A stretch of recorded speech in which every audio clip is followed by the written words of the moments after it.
Long before hard rock and smoke shops, the Seminole tribe were entrenched deep in the swamps. Left with only their will to survive and ammunition against the U.S. during 3 battles, their sole option was to fight back using their tools of war. Yeah, they're pretty. They used them down here, some of the first ones. Tools of War is a very interesting exhibit that we have going on for about a year. And basically what it details is a time period of, I guess, great struggle for the Seminole tribe of Florida. It really kind of defines what they are as far as calling themselves unconquered. It was a time period that there was a lot of governmental oppression. Despite lack of funds and being outnumbered, the Seminoles succeeded. Now their rare weapons, small arms, and flintlocks are on display at the Ah-Tah-Thi-Ki Museum in Big Cypress.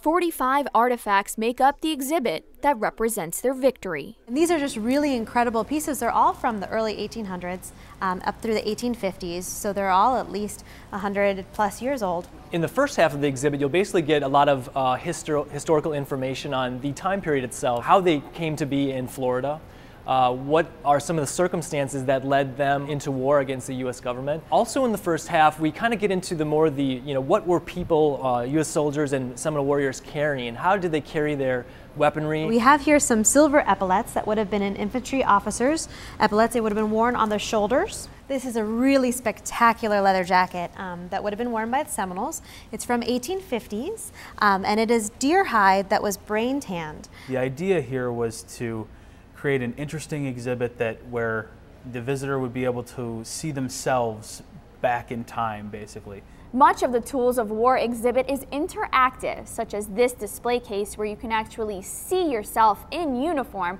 and get a chance to try on an actual bag and see how heavy it would be during times of war. It would be pretty difficult running through the marsh, going through the canals, trying to make a run, and also turning back, checking to see if everything didn't get loose. And I figured that would be pretty difficult for one of the Seminole warriors carrying that with them all the time. One of the strategies that all museums use, and this one's no exception, is to use elements within the exhibit spaces that allow people to see, feel, touch, and do. In order to incorporate all 5 senses, much pre-planning went into the exhibit that took just under a year to come to fruition.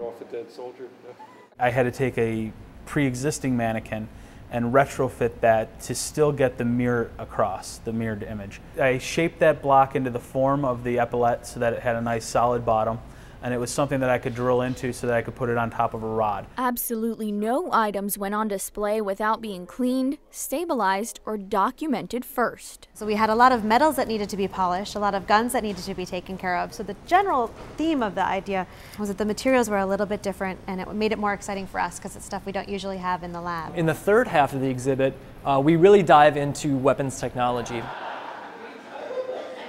The interactive touch tables that highlight different parts of a gun to the evolution of weapons make for an interesting museum experience. Initial thinking was that this is pretty new. This might be interesting to learn, because I've been coming to this museum ever since I was 10, 8, 9 years old. Ah-Tah-Thi-Ki hopes exhibits like the Tools of War will keep people coming back for many more years to come. In Big Cypress for WSBC and the Seminole Channel, Brianna DeAndrea.